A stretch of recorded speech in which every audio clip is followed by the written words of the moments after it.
Hello there everybody, Sam's Trains here, welcome back to the railway and welcome to another review.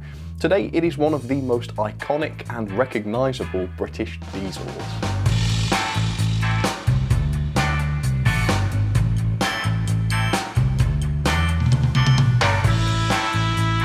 As you can see behind me, I do already have a Class 52 locomotive. It's made by Haulage and it looks okay and it runs okay, but it's just not a quality model in my opinion. I mean, pick the loco up by its body, for instance, and the chassis drops out because the body's made of thin plastic and there's no screws to hold it onto the chassis. It's just one of those models. And I covered all of this in my review of the Haulage Class 52, and if I remember correctly, I got a bit triggered during it and there was probably a rant. So if you're interested in that sort of video, check it out up there.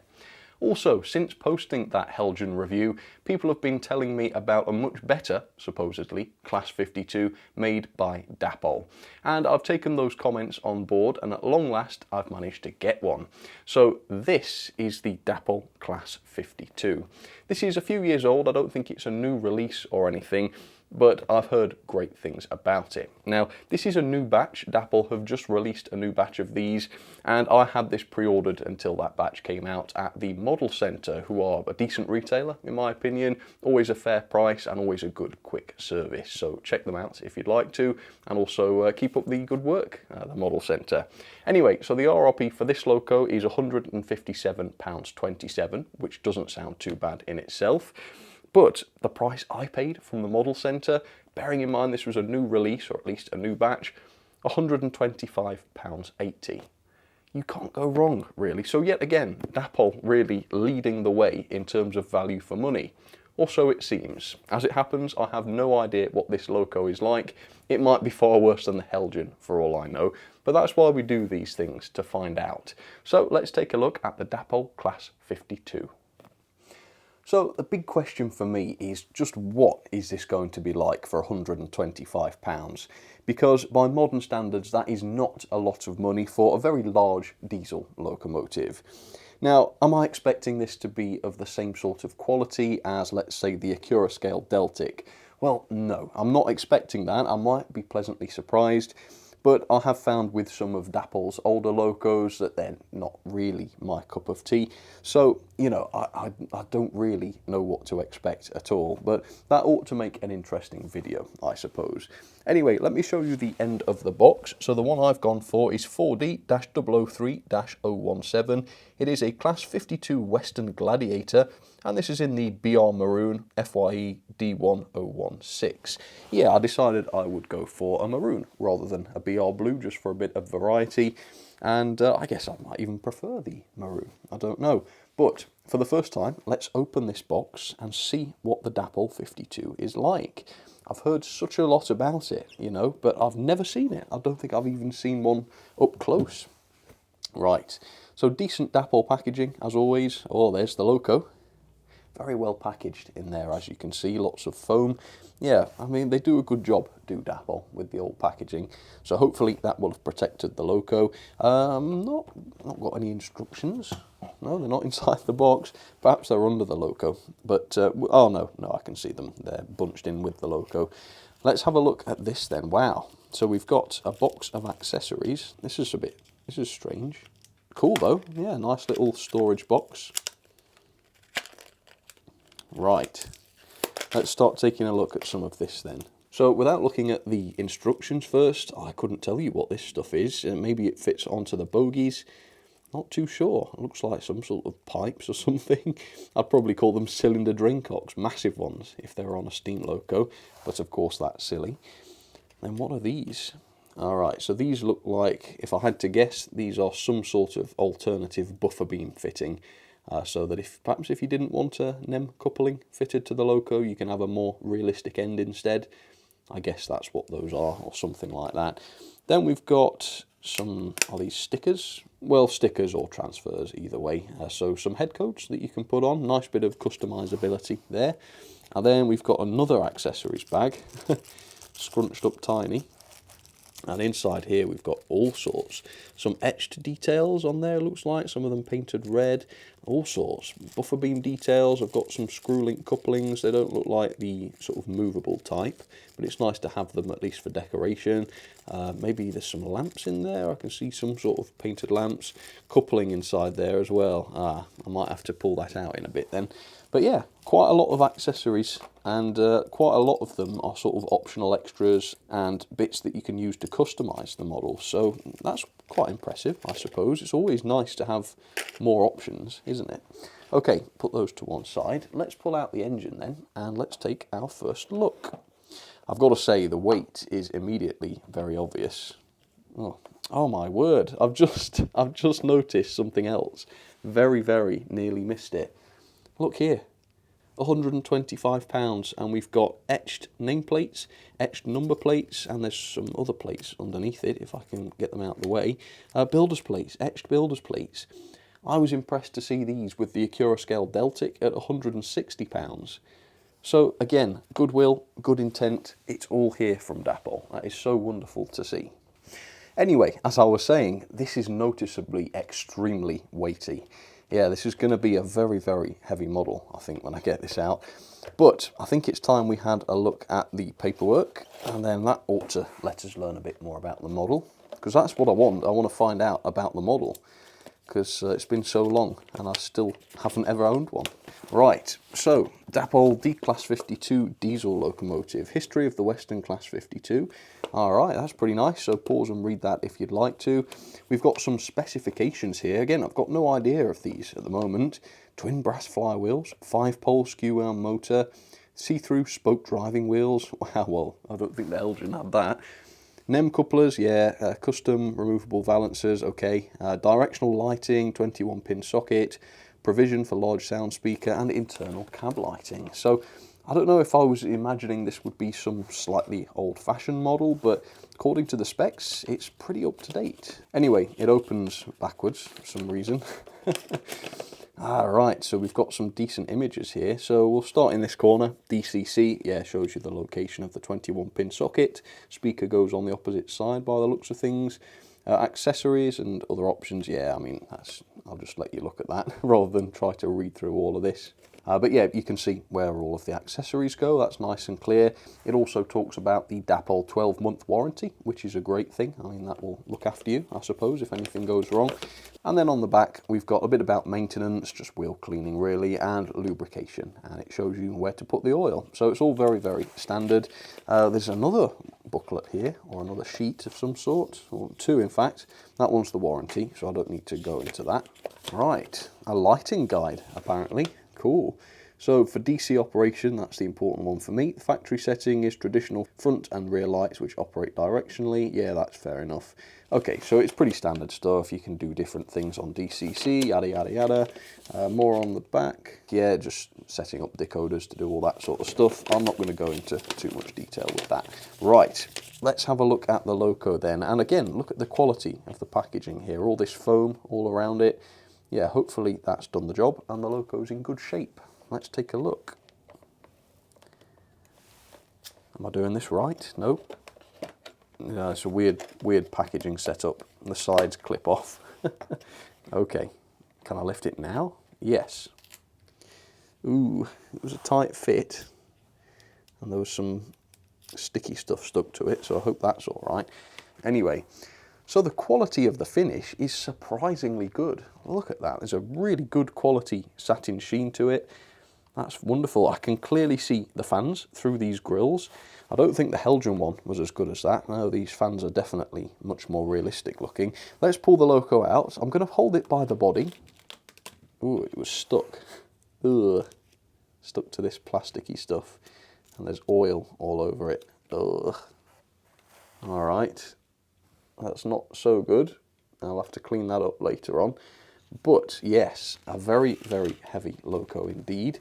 Noticeably much more detailed straight away than the Helgen. Look at the underframe, for instance. Look at the intricacy of the painted details there. The livery looks lovely. It really does. The ends look good as well. Noticeably there are no head codes pre-fitted, so you've got to put those in yourself. Is the same true on the other end? Yep. No couplings fitted either. On this end, it looks like there is the blanking buffer beam, or valance, I think they called it. And then on the other end, which is the back I suppose, you've got the one with the gap in it for the NEM coupling, which is fitted to the bogie. So that's pretty smart. Alright, so yeah, it's a lovely looking loco. It really does look great, and it's noticeably a big improvement over the Haulage one. Doesn't have spoked wheels, though, noticeably. Maybe that's an option for certain examples and not others, but no, not spokes. Anyway, time for a bit of history and background on the Class 52 then, and then we'll take a much closer look at this model and take in some of its details. The British Rail Class 52 was a fleet of 74 diesel hydraulic locomotives built between 1961 and 1964. Unlike most regions that utilised diesel-electric locomotives, the western region of the network used diesel-hydraulic, which produced a lighter locomotive which reduced wear on the track, but ultimately wasn't largely adopted beyond a small handful of different classes, and as such, classes of diesel-hydraulics were retired fairly early because they were non-standard, etc. The Class 52 was intended as a high-power locomotive for top-link services, and as such was constructed with twin diesel engines. And the class was certainly capable of hauling such services. They recorded a top speed of over 100 miles an hour, and they could average that speed over long distance too. But in terms of raw tractive effort, the more standard diesel electrics had them beaten, which is another reason why this design wasn't adopted more widely, I suppose. Withdrawal of the Class 52 began in 1973 and it was complete by 1977. To date, only 7 remain in preservation, while the rest were unfortunately scrapped. So there she is, the Dapol Class 52 up close and personal. And to all of those people who said that the Dapol Class 52 is superior to the Haulage one, you were absolutely right. Yes, this is a much more detailed and much more finessed model than Haulage's, and obviously that's not much of a surprise. For the most part, this is better than Haulage's. It is, however, a little bit lighter. It weighs in at 545 grams, and the Haulage was quite a lot heavier at 618. However, 545 grams is still a lot. It's still more, for example, than a Bachmann Class 37, so the weight is definitely not a problem. Also, I still don't really like the wheels. The Class 52 I think looks better with the axles blanked out. However, some Class 52s in real life did go around with the shiny unpainted metal where the axles are. However, the fact that you can see the smaller 2mm axle poking through the end of there is not how they look in real life according to the photos. So still not absolutely amazing, but not a massive deal, I suppose. The one thing though that really lets this down for me, and it's quite a minor thing and you can easily fix it, but it is the fact that we have no nameplates on the loco out of the box, no running numbers, no builder's plates, nothing like that. We've got the etched ones in the accessories bag, but that's the extent of it. Now, I don't usually fit etched nameplates. I'm quite happy with the printed ones, and I talk to a lot of people in this hobby that are the same. They like to get the locos out and have them ready to run. This, though, is not. There's quite a bit of work to do before this is ready to run. Now, they've made it slightly better because there's this dotted line here. I'm guessing that's to help you position where the nameplate goes, and there's the same thing on this side of the cab here. But as for the builder's plate, you'd have to figure it out, I guess. I can't see really obviously where that would go. And also the head codes as well, these are completely blank. It would have been really useful, I think, if Dapol had fitted a temporary paper one in there, just so that the model is ready to go out of the box. That is, after all, the standard way of doing things. Most manufacturers do that. So it's not a big deal, but out of the box, the model is quite a bit worse for it, I think, and that could have easily been improved. However, generally the model is beautiful. The finish is excellent. You can see we've got a real satin finish, quite metallic in a way. Very, very effective. The paintwork that is on here is excellent. You've got the British Railways crest here, which is a lovely print, yeah, no problem. You have got the warning signs and such, and all the details around the door too have been picked out. Look at this, I've got to go in early and show you this little section on the underframe. Just look at the level of detail inside there. The finesse is just phenomenal. And then we've got the little stats board here. Again, far too small for me to read, but I'm sure the close-up lens will do a fine job of that. And then, of course, you've got the painted ends, which are in the yellow. not too bad. I mean, you can clearly see the join is a little bit messy where the yellow joins the maroon, but it's not terrible by any means. And certainly the detail on the ends of the model is very good indeed. Again, much more so I think than on the Haulage. So you've got the little tiny metal handrails. Those are separately fitted. You've got the lamp brackets on there, tiny little finessed lights as well. I think those are LED powered as well. The buffers are just plastic, unfortunately, so not the greatest quality really, but they are sprung, which is good to see. And unlike Haulage, you can see Dapol have considered, actually running the model on a model railway, because all of the detail has been left off this end so that a NEM coupling can be fitted. But if we look at the front, you can see the opposite is true. All of the detail has been fitted here and it looks absolutely fantastic. So they've done a bit of both. They've got it super detailed on this end where it matters, but it's still a practical model. They've still left it off on the other end so that you can plug in a coupling and get the loco running. So that is much better to see. The roof then is impressive. There's a lot of very crisply moulded detail here. And also we've got the real etched grills where the fans are. Now unfortunately these are a bit of a mess. Yeah, a lot of them don't look right. There's visible glue. It's a great idea, and if it had been assembled properly it would have looked fantastic. And don't get me wrong, the fans underneath those grills still look wonderful. Yeah, it's a very nice effect, but it is spoilt slightly by the clumsy way in which they've been assembled, which is a pity. And then the moulding of these grills is very fine. These are not separately fitted, but then I guess they are integrated better into the body that way. Very finely moulded. You've got the windows into the engine room. Unlike the likes of the Acura Scale Deltic, we don't have any detail behind those. It is just, you can see a circuit board and such. So relatively unrealistic, I suppose. It is better than nothing, I suppose, or is it? I'm not sure. The bogie detail is fantastic as well. Have you spotted the special feature? Yeah, these are real springs. They're not just a moulded effect. I do think those are real springs. I mean, they don't do anything, of course, but you can't beat it. You can't beat a real spring, can you? And that caught my eye early on, and I've saved it until now for the big reveal, so that's pretty good. And then the other thing is the cab. You can see the cab glazing is pretty good. Nice big windows on these. I've never really noticed that before. Separately fitted wipers, that's quite a nice touch. And then the cab interior is very, very good as well. You can see there is actual painted detail inside there. That's great to see. And there's a turning wheel on the back door, nicely detailed seats, and according to the instructions, cab lighting as well. So that's really good to see.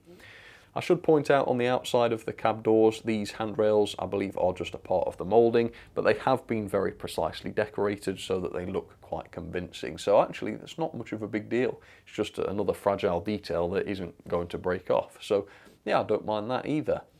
So overall it is a beautiful, beautiful locomotive. Generally the quality is okay. I mean, the plastic buffers you can overlook. I think the messiness on those grills on the top is a bit of a pity.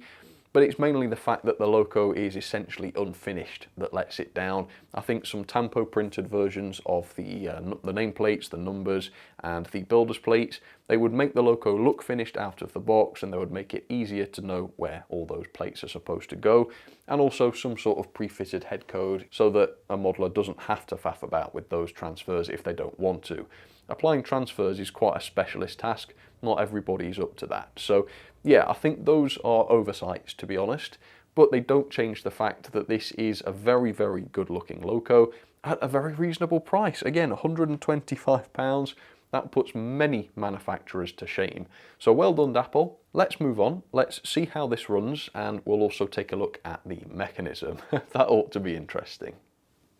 So there she is down onto the track, the absolutely lovely Dapol Class 52. I've already filmed the first performance tests and I will show you those in just a second.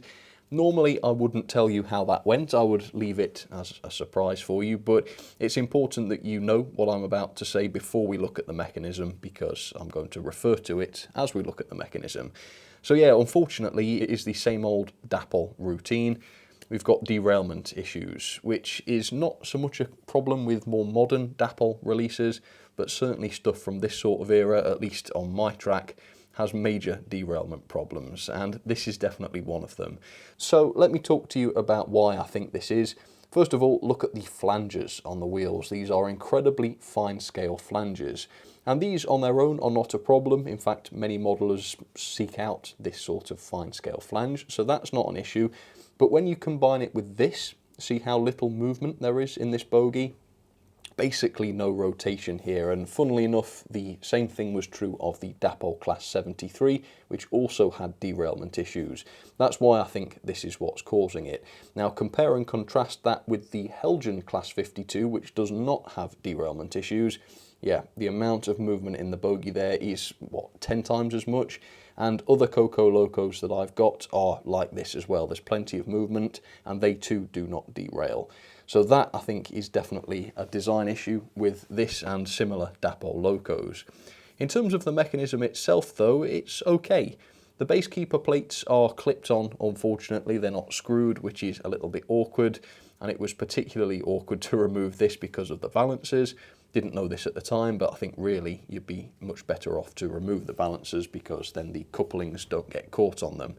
Anyway, once the base is off, you can see the setup here is virtually exactly the same as the Class 73, but this time the lubricant doesn't seem to be so thick and gloopy that it's causing lots of friction because the wheels are very free to turn, and yes, you can see the amount of slop in the mechanism there.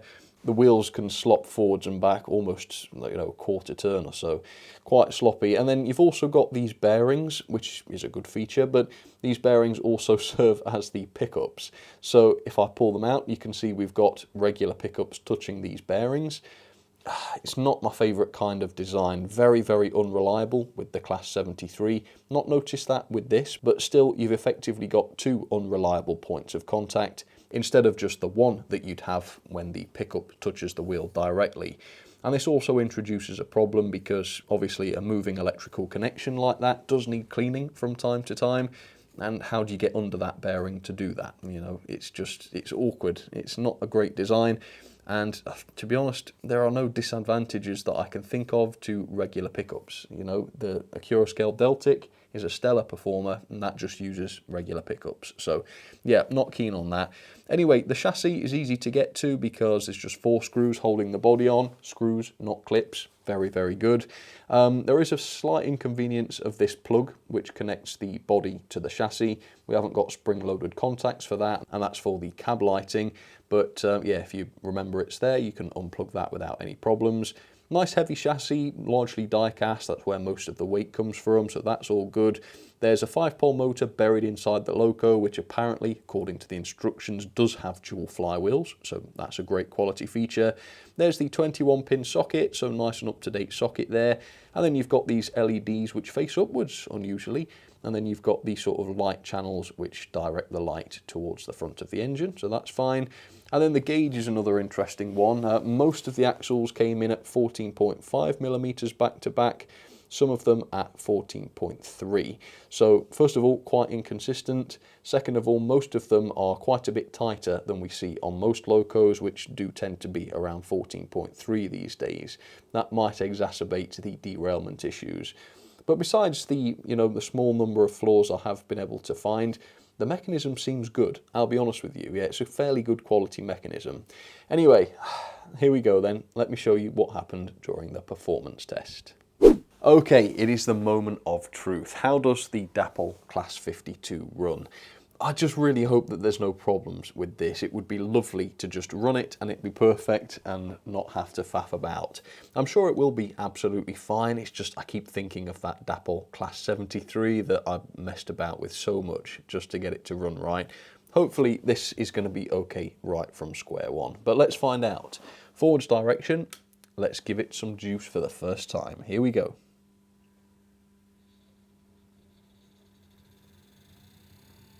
Ooh. All right. Seems to be reasonably smooth. There's a funny noise coming from it. But yeah, okay. It doesn't seem too laboured or anything. It's not a fast Loco. This is 50% speed. So if anything, it's quite a slow Loco, but either that or the motor is somehow running slower than it should be. That is what happened with the 73, so perhaps that's not great, but I don't know, it hasn't been run in yet. Maybe it will improve. I wonder what the torque is like. Let's have a look. It's normally a good test to see if there's any problem.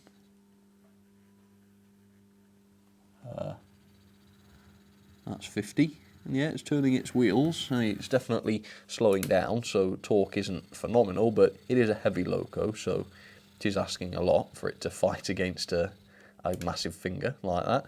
Anyway, how are the lights? So we've got LEDs coming on, warm white LEDs coming on in the forwards direction, and then the red LEDs coming on in the reverse direction.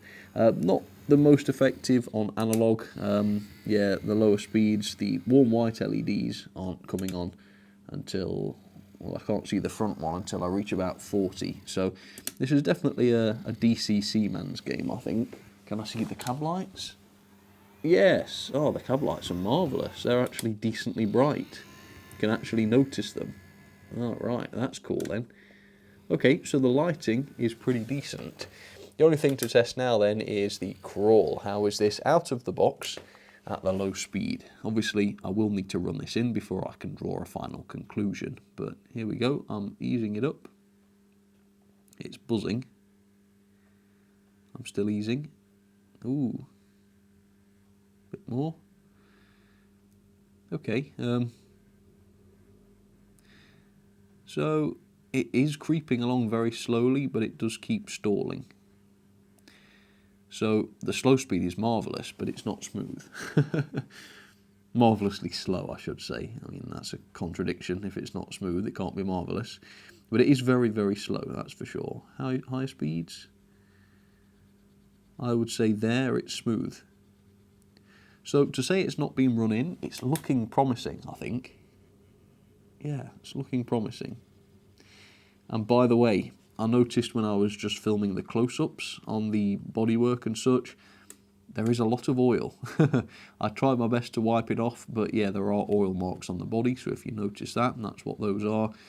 And the reason I say that is because obviously that shows that the locomotive is very well lubricated.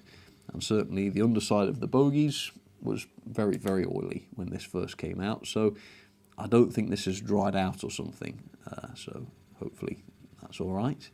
Anyway, 50% then, let's get this running in. Hopefully it's going to be okay on the curves, fingers crossed.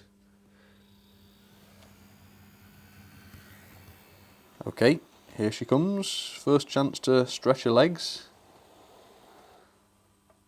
Or not. So it looked like it was struggling on the fourth radius, and then it survived, and then now it's just stopped on the second. No, I think it's derailed. Yeah, looks like it's off to me. Alright, well, I can only try again, I suppose.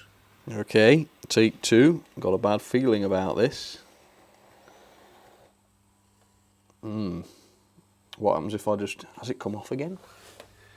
Yeah, it's off.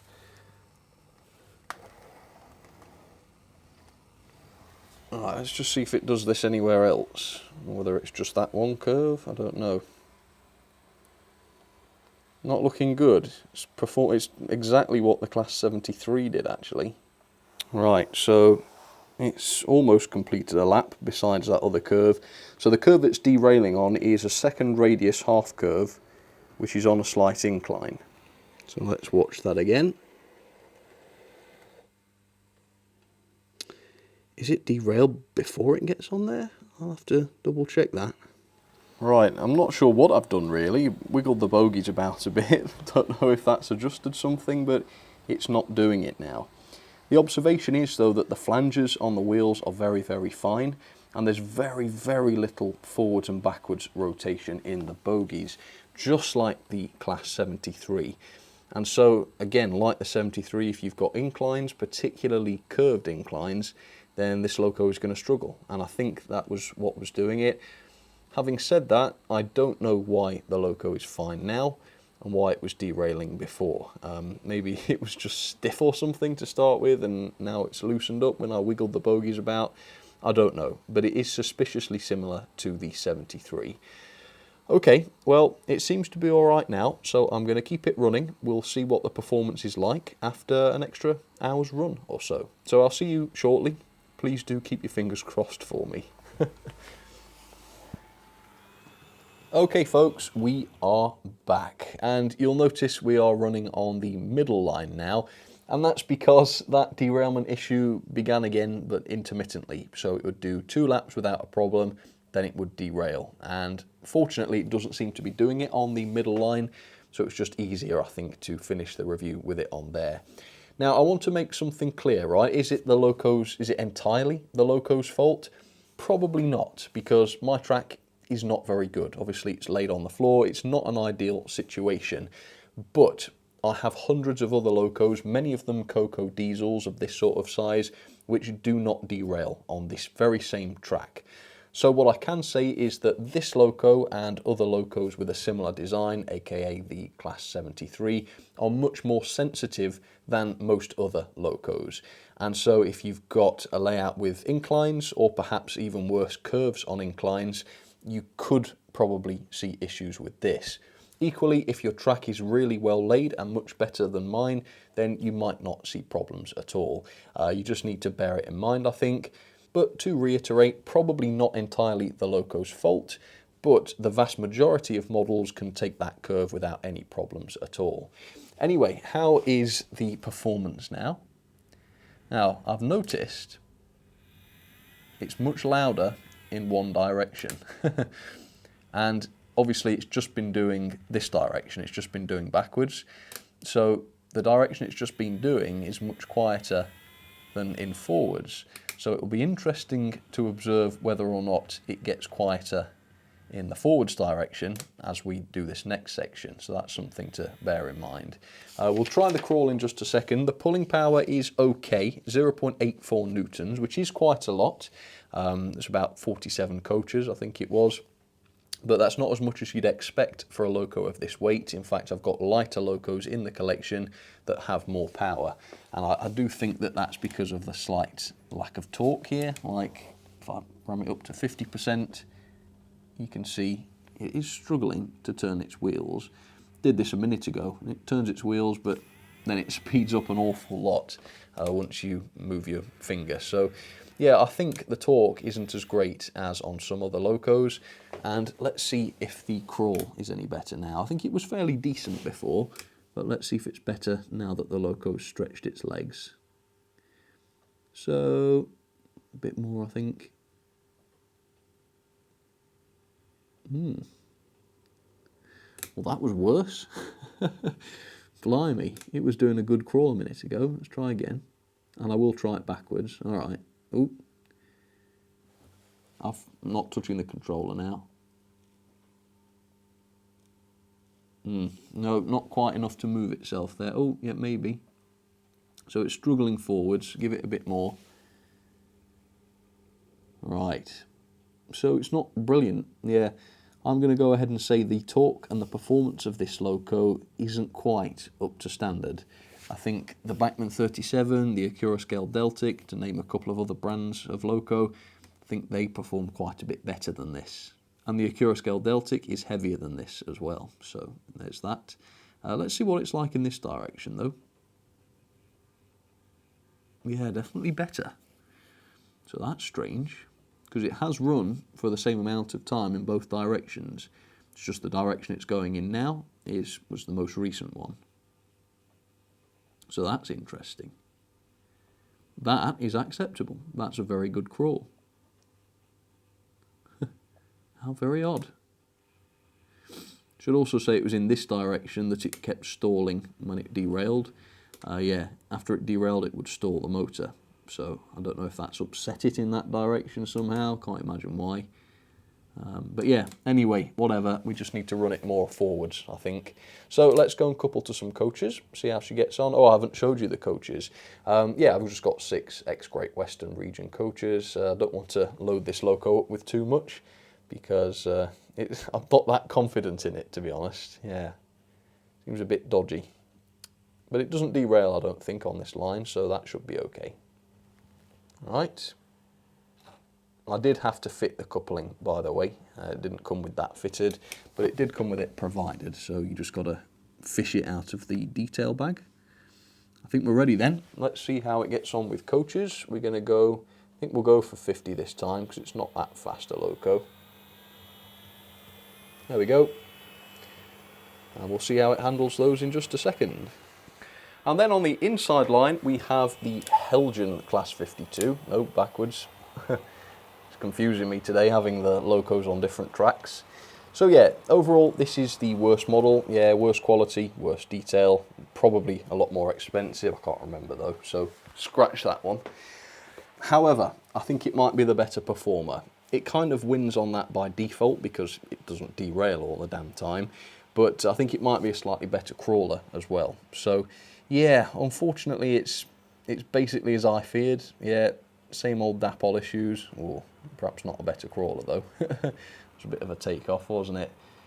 Which is not a surprise, but also a pity. And then on the inside line, it's not really very relevant to run this, but I like it so much, I want to use an excuse to run it again. So it's the Accurascale Deltic, very lovely runner overall, I mean, much better. Alright, let's see if that slight torque issue manifests at all. No, not too much, seems to be slowing down a little bit, but you know, that's kind of to be expected. So with a smaller rake of coaches, it seems to be absolutely fine. And it's certainly pulling them okay without any problems. So it's a bit of a mixed bag really, isn't it? It's a lovely looking loco. The level of detail is pretty darn good, I would say. It's still got that slight Dapol issue though, hasn't it? And it's also not as though I've got no idea why it is. I mean, I came to a similar conclusion with the 73, which also had very tight unmoving bogies and also derailed in basically exactly the same way. So I could be wrong, but I'm fairly confident that that is the cause of the problem. And of course that's not really got much to do with my slightly rubbishy layout, compounded by the fact that other locos are absolutely fine on it. So yeah, it's definitely not one for you if you haven't got perfectly professionally laid track, but you might be okay. Your mileage might vary. Obviously I can't speak for all models from this batch, I can only speak for mine. So yeah, if you've got any experiences of this loco, then do let me know in the comments what yours is. But this is mine, and overall I'm reasonably happy with it, but it is annoying of course that I can't run it on my outside line. Yes, and I don't know what it is about Dapol, but a lot of their stuff is like that. The Terrier, the Egg Vans, the 73, the 121 bubble car, all of them derail. It's just, don't know what it is about Dapol, but this is definitely not a one-off. But then again, it's not quite as unreliable as some of those I've just mentioned. Let's have some ratings then for the very lovely overall Dapol Class 52. So the level of detail is absolutely phenomenal, but I have just given it 4-star because it's missing a lot of tampo printed details, such as the nameplates, the numbers plates, the builder's plates, and it's also missing any sort of pre-fitted head codes, which makes the model look a bit feeble. Now yes, all of this is included in the accessories bags, and if you're willing and able to fit those, then this is not a problem for you. And certainly, now that I've said this, I know a lot of people are going to say, oh, you don't want to do any modelling, people are too lazy. Well, in some cases, like with me, that is correct. But it's a little bit like not providing a wheelchair ramp and then telling people off for not being able to walk. A lot of people are perfectly willing and able to walk, but for those that can't, it's just a little bit insensitive. I speak to a lot of my viewers who have arthritis, they have issues with their eyes, they have dexterity problems, they've got nervous issues. Some people can't be applying transfers and fitting details. Even blue tacking a nameplate onto the side of a loco is too much for some people. And so having those tampo printed details on the model in situ so that the loco is ready to run without needing any work doing to it is very, very important to some people. And that's why I think it's an important point to talk about. But obviously to me, it just means a bit more work. And I guess that is less of a problem, but still not convenient. Okay, performance, it loses 2.5 stars. I've given it half marks because the actual performance is fine. The loco is reasonably smooth and it's definitely capable of hauling a nice train, but the derailments are obviously a problem and other locos don't do it, so you can't just blame the track. The torque isn't great. The loco, as we're going to hear, is not as powerful as others, even others that are lighter than it, so that's another thing. And the slow speed isn't phenomenal. It's not bad, and it's definitely acceptable, but we've seen better. The pulling power then, 0.84 newtons. That is a pretty good score. That's about 47 coaches on straight and level track. However, it is less than you'd expect. The Bachmann Class 37 that I mentioned earlier is considerably stronger at 1 newton of tractive effort, and yet that is a lighter loco, so not the greatest torque in this loco. The mechanism then, again, it's a good mechanism on the whole, pretty much top notch. 5-pole motor, flywheels, bearings, and all-wheel pickup, but there is the lack of movement in the bogies, which seems to cause issues, at least for me. You've got the strange pickup system, which, to be fair, in this case doesn't seem to be causing unreliability issues, but it is more difficult to service, and on some locos it is a real problem. And so I think, if anything, I've been generous in only docking 1 star for that, but it is what it is. And then in terms of quality, overall it is great. It does lose a star for the messy fans on the top, and there is a little bit of messiness in the bodywork, but most of that is just oil, which I was able to wipe away. Besides that though, the build quality is very good, the loco's heavy, there's no visible glue, not a major quality problem really. Okay, value for money then, the RRP of £157.27, that would get a 4-star from me. In fact, it would have been a 5 if the loco was perfect. At the price I paid, I think it was a 5, £125 for such a good loco with decent quality, decent everything really. It's very, very good. So I have given it 4.5 star, I've split the difference between them. Overall then, that is 7.5 out of 10. Let's put that into the ranking, and it is 16th place above the B12 and below the Small Prairie. Overall, if you've got well-laid track and you really want a Class 52, the Dapol one is definitely the one to go for, and I would highly recommend it. If your track work isn't that great and you're unable, or you don't want to start fitting details such as nameplates and head codes, then this might not be the loco for you. So there you have it then folks, that is another review over and done with. Overall, very, very impressive loco, definitely much better than Haulage's in most areas, except for reliability on the track, and you know, I don't like to admit it, but yeah, Haulage's is definitely better for that, because it stays on the track, which is, you know, not much of a requirement, but one that the Dapol does fail to meet, at least on some parts of my layout. So bear that in mind, but otherwise, yeah, it's a great loco at a very, very good price. So I'll pop some affiliate links in the description if I can get some. And for now, thanks for watching. I'll catch you on the next one. Alright, cheers folks, you take care.